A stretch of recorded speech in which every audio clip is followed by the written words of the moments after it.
Ya hamma Samsung oldu. Bugün sizlerden annenin dublaj kurs yapıyoruz.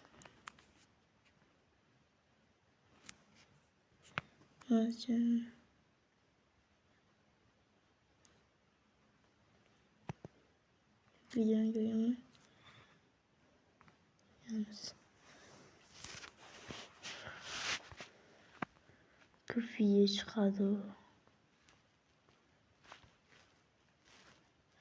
Peppa civilizasyası. En yakın Peppa civilizasyası. Porsche demeyi.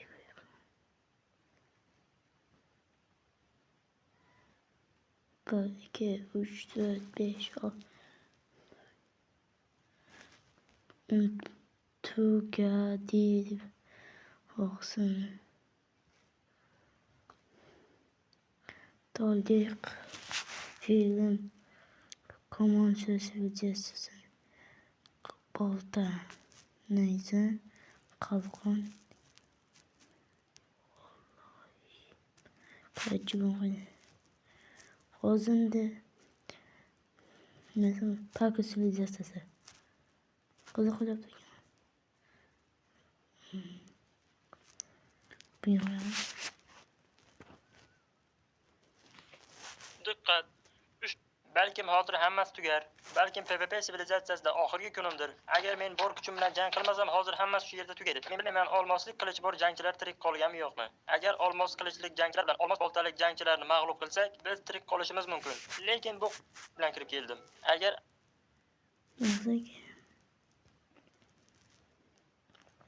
o'rtasiga turgan edik. Bu yerda oddiy o'yinchilar tug'ilmaydi. Barcha qilichliklar, uchishlik nayzachilar, kamon, boltaliklar, barcha o'yinchilar mana shu yerga paydo bo'lishadi. Biz Karim bilan yo'nalish ifa borligiga qiziqdim.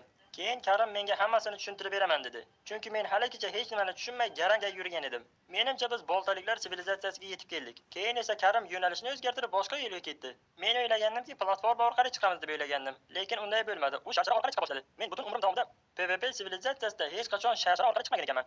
Biz Karim bilan yuqoriga ko'tarilganimizdan so'ng bizni 5 ta bahaybat haykal o'rab turgan edi. Bu haykallar abadiy kamon, abadiy bolta, abadiy uchishlik nayza, ularning har biri o'zining joyida joylashgan edi. Maydonning o'rtasida esa havoda muallaq turgan abadiy qalqon bor edi. Biz Karim bilan o'yinchilar tug'iladigan maydonning o'rtasiga turgan edik. Bu yerda oddiy o'yinchilar tug'ilmaydi. Barcha qilichliklar, uchishlik nayzachilar, kamon, boltaliklar, barcha o'yinchilar mana shu yerga paydo bo'lishadi. Biz Karim bilan gaplashib o'tirganda uchishlik nayza ko'targan o'yinchini ko'rdik. Lekin Karim meni bu yerga ularni ko'rish uchun olib kelmagan edi. Karim singan qilich haykalining tagiga keldi va u menga bo'lib o'tgan voqeani gapira boshladi. Nima uchun qilichlik o'yinchilar qirilib ketishi, nima uchun abadiy qurollar bunchalik ahamiyatga ega ekanligi, bu PvP sivilizatsiyasidagi o'yinchining birinchi tarixi edi. Chunki bu yerda birinchi o'yinchi qo'lida qilich bilan tug'ilgan. Bu o'yinchi boshqa o'yinchilardan anchagina farqliroq edi. U shunchalik qudratli ediki, bitta o'zi barcha abadiy qurollarni qo'lga kiritgan edi. Mana shu payt boshqa sivilizatsiyadagi o'yinchilar bir-biriga qarshi jang qilayotgan edi. Mana shunda birinchi o'yinchi o'zining abadiy qurolini ishga tushira boshladi. PvP sivilizatsiyasining o'rtasidagi qurilmalar birinchi o'yinchi barcha stoykalarga birma-bir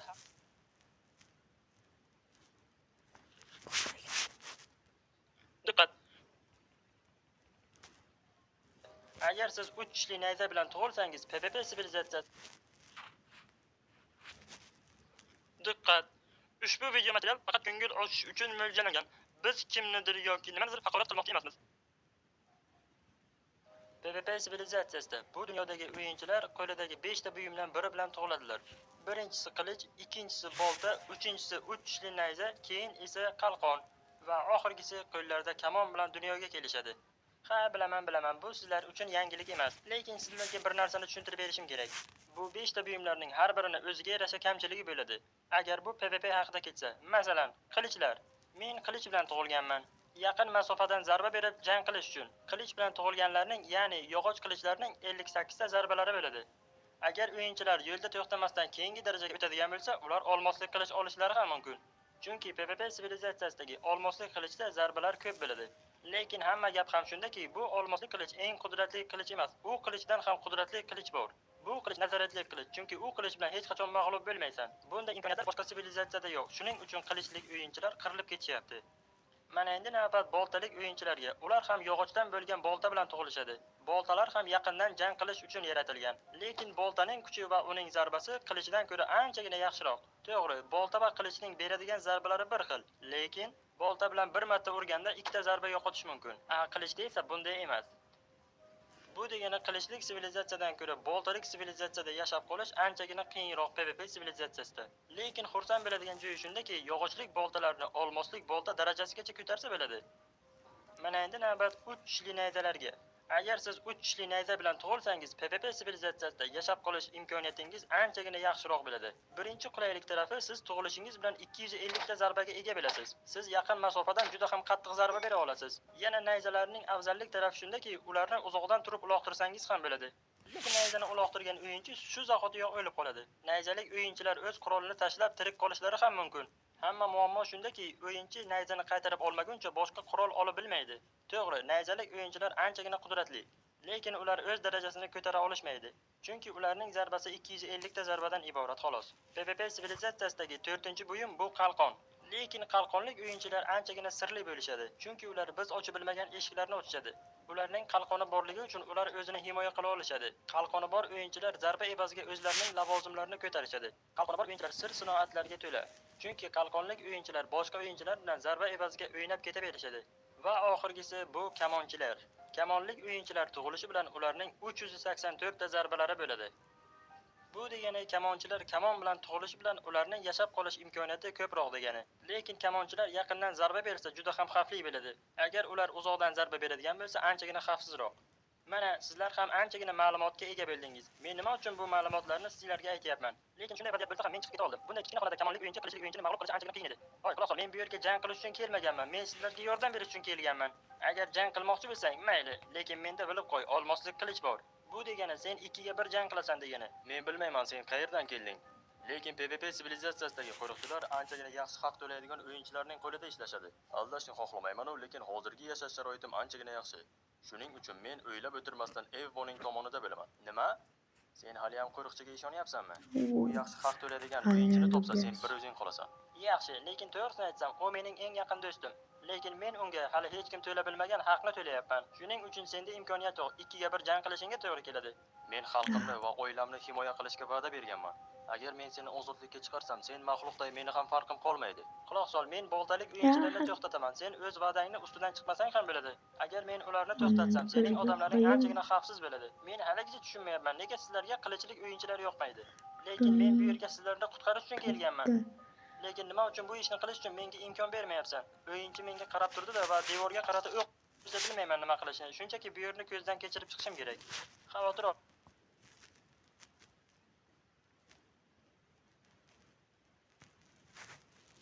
Menga hujum qiladi deb o'ylabman. Lekin xayriyatki unday bo'lmadi. Men qudratli stoykamdan bemalol foydalansam ham bo'ladi. Evon qudratli stoykasi bor ekan shu. Yurakdan his qilgan bo'larmidi? Qudratsiz stoyka. Deysanmi? Qanday qilib yo'qolgan? Xullas, Nayzangul va uning qandaydir sherigi butun sivilizatsiyani fatorot qilgan. Xullas, qolgan gaplarni video tasvirga aytaman. Qani men bilan yura qol. Men qilichlik o'yinchiga ishonamanmi? Hech qachon ishonmayman. Lekin hozircha biz nishonda emasmiz. Men tushunmadim, nima bo'ldi? Nega buncha uzoq qolib ketding? Men o'ylabmanki, sen o'lib qolding deb o'ylaman. Boltalik o'yinchilar ketishdi, lekin o'rniga qilichlik o'yinchi paydo bo'lgan. Xullas, gapning qisqasi, u bizni bilib qolganga o'xshaydi. Shoshma, olmoslik qilichi bor o'yinchi kelgan deysanmi? Uning qo'lidan qanday qilib qutulib qolding? Lekin u men bilan jang qilishni xohlamadi. Men bilmayman unga nima bo'lgan. U butun hayotini videokameraga aytib bo'lgan. Hozircha uncha ham ko'p ma'lumotga ega emasman. Lekin men bir narsani tushunganga o'xshayman. Evo, uning ismi shunday ekan. Menimcha u o'lib qayta tirila oladi. Men uning ko'zlariga qaradim. U o'lib la'nati. Mayli, yo'l-yo'lakay reja tut. O'lib qayta tirila olasan-da, shuning uchun.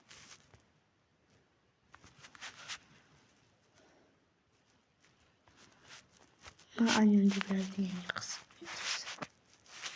Gözden koyarız.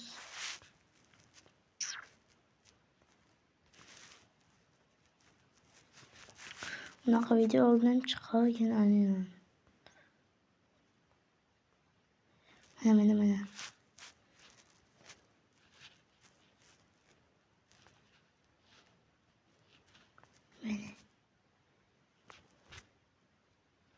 Ondan çıkıyor. Gel.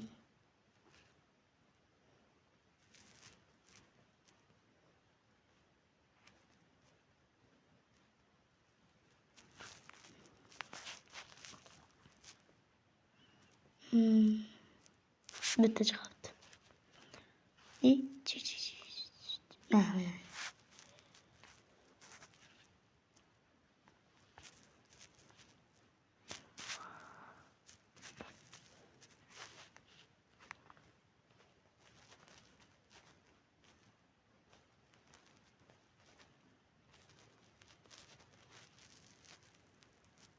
Verdim ben de Roblox account'unu göstermeye başlıyorum.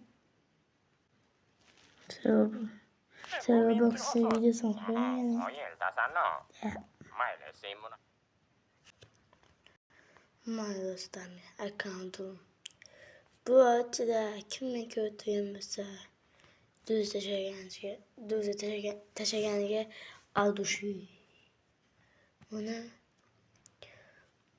bu çok imkan yaptım. Böyle kızı bu Roblox'um bir duası olurken. Ben yakın bir duası. İyi o bir seveceğiz. Böyle yani.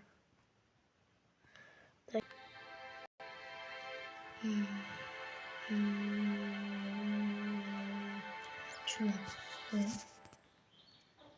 2500.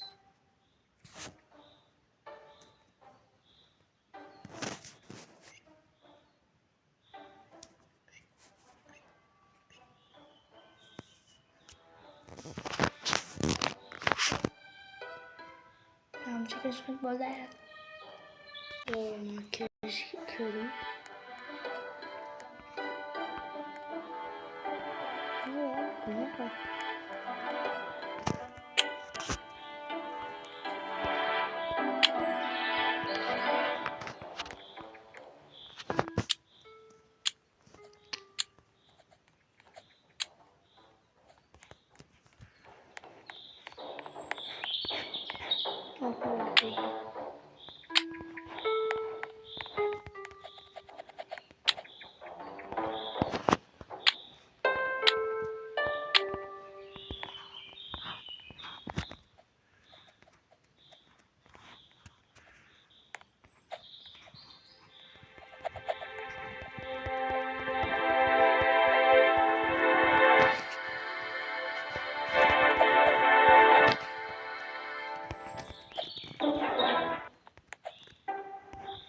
Mevcut.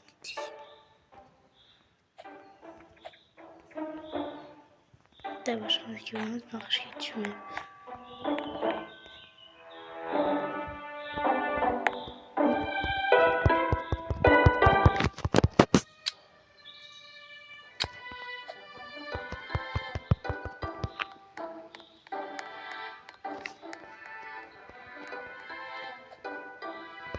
Evet.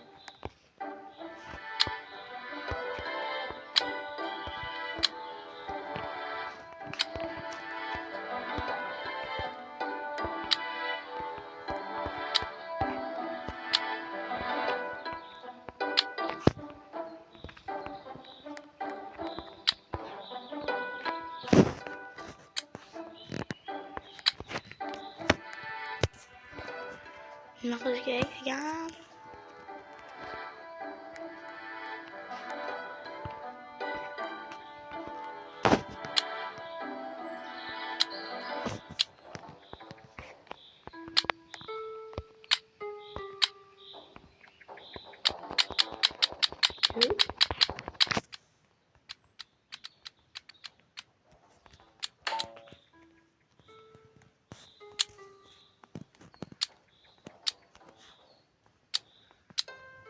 Tut.